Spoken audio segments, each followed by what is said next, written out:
Hey addicts, welcome back. We're here for Invincible episode 6. We only have 2 episodes left, so this is the third to the last one in the season. Because we don't really, or at least I haven't been looking to see what the premise of the episode is going to be until it already releases. So whenever I boot up Amazon Prime, it's like, oh, so we're going to get this, go over this arc stuff. Okay, so some stuff I wasn't expecting, but I still liked, what we covered because I think it's an exciting part for, not only for the episode, but what comes later. So, I guess we can run it down. Michael, where do you want to start off of? I mean, I don't know if we want to go chronologically or just pick and choose, but... So, the main storyline actually takes part in a different location. We have a university becoming part of the story. This university actually does hold importance for the future, but we kind of redux some things, so we get some major character reveals and information there at the university that we wouldn't normally have gotten until later on in the story. That's true. There's also a bit of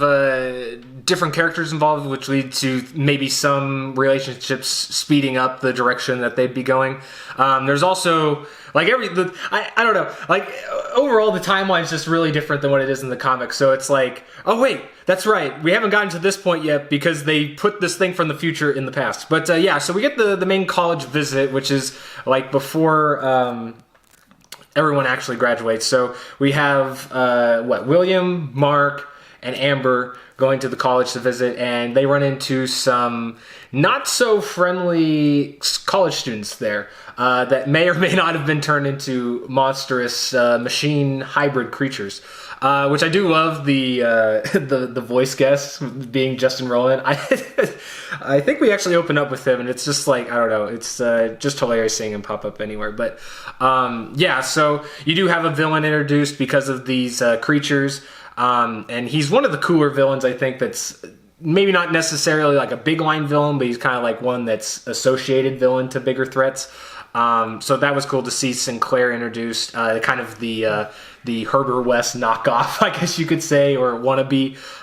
So I like that angle as well. And I think the actor did a good job of maybe drawing from that. But you also do have, while we're there at the college, an emphasis on Mark and Amber, which I know we've already talked a lot about that, and it's not the most necessary thing, but I think as far as the show's concerned, you do kind of get the, what would you say, maybe not the payoff or conclusion necessarily, but kind of just seeing maybe the boiling point of, or the crossroads of their relationship, and knowing the fact that in the next episode or at the end of the season, Mark and Amber are going to have to make a pretty standing decision, because I think we already got the conclusion that we need, and they don't really need to go into the specifics after that, but we do get that as well. So, but then you have Eve, which weird thing, but Eve is doing a charity thing, which is in the comic, but it's different.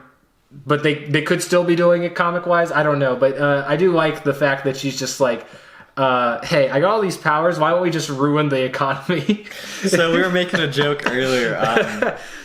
It's not really a political comment, so I can talk about how you can't, if you give people food, or if you have to do it in the proper way, you can't just go. So she goes to a wine field and fills it up with grapes, and it's he'd probably just ruin the lives of all the other farmers there, or anybody that has to go out and plant the seeds. They just lost their job for the year.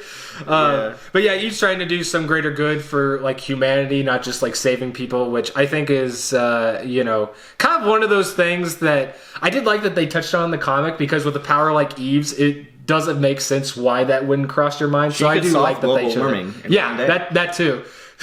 She just turns all of the molecules of all of the smog and pollution into clean air. Exactly. See? But you got to see how powerful she was in this episode. You also got to see some stuff happen with Nolan. I think it's coming to a head as to what we've found out. We do get the other major reveal or important is there's 2 arcs, or I guess 2 plots with Robot. Both of which will affect our future viewing experience. So. Right, yeah, because the whole Guardians thing, I mean, you're definitely seeing... kind of two sides, right? You're getting to see that maybe they're not up to snuff, but also you do see a bit of their developments growing. And I do like, okay, so I'm not going to try to give much away, so if you don't want anything, maybe just skip like 10 seconds ahead or something. But I do like the seeds that they're sowing with Robot, because it's kind of a similar thing with Nolan. Like they pull like a more crafty approach in the comic, but in this, since they are kind of giving more, I guess, obvious hints, Robot is, I do like it's like sort of subtle, but it's like very like, you know, okay, let me just say it for real this time. I'm gonna say it. So like, I do like that his intentions do seem obsessive in nature, without giving too much away. You know, it seems a bit too close, you know? Yeah. Kind of a vibe. Even we were talking too about, personal. Like, he said a line, he was like, I don't know, the monster was like, oh, so you were watching over me the whole time? He's like, yeah, I never left, or whatever. He said something. I was like, yeah. If you were really, like,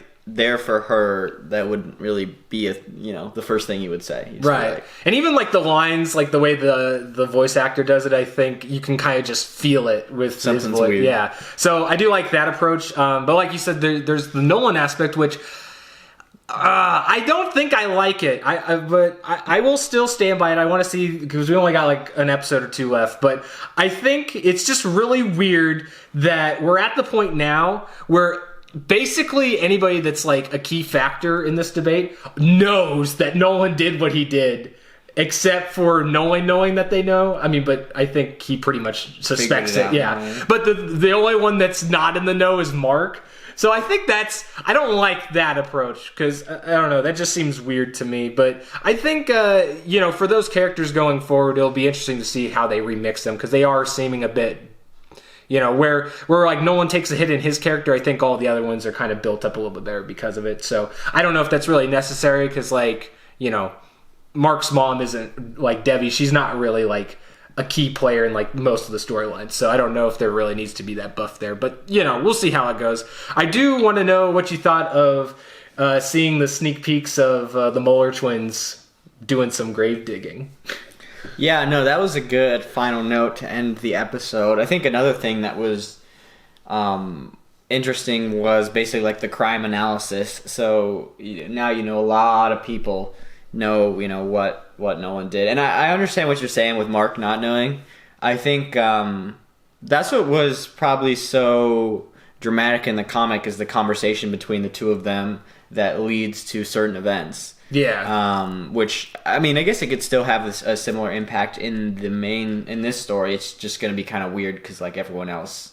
Yeah. Well, wrong. It's because, like, I mean, I get, like, why Mark hasn't had time to, like, question it or, like, look at the situation, because he's been so busy with, like, Amber, like, the superhero life, like, school. Like, it makes sense, but, like, it's just weird that, like, Debbie doesn't say anything to Mark of being like, or like scared for Mark's life if she suspects Nolan's up. Also, I don't like the impression it gives off for like their relationship as a family. Like, she's just like so quick to assume that like Nolan is like doing it for nefarious reasons. Like, it seems, I don't know, it just seems like a weird like seed. So, but I get that like broken family type stuff is popular in like a lot of sitcom stuff now. So I guess like, for a lot of people, that probably makes it like more hard hitting or relatable. So I don't know if that's by any means like even close to the mark of what they're going for, but it's just my own opinion. I think she also has a closer connection to the like former Guardians of the Globe, like with episode 1 or 2, where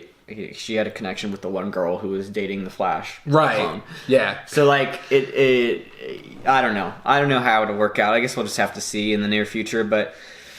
Yeah, we got Robot doing stuff. We got I don't know how much Amber is gonna be in the show. Yeah, like I would say because of what happens probably in the last episode, we'll probably see Amber at least one more time. I wouldn't be surprised, at least trying to like contact Mark or whatever, but I don't know. I feel like at this point, like, we already did enough, like, focus on her that we don't really need to see her again. But I don't know. Then again, it's like, well, if we never see her again, then what was the point of spending so much time with her character? But I don't know. It's a weird conundrum. But I'm just glad that it was a small little moment, but I did really like the interaction that Mark had with Eve, and like how Eve does see, or there's like a moment where like, you know, Eve realizes that Mark is, I don't want to say more unique, but does stand out in a certain way compared to other people that she's involved with. So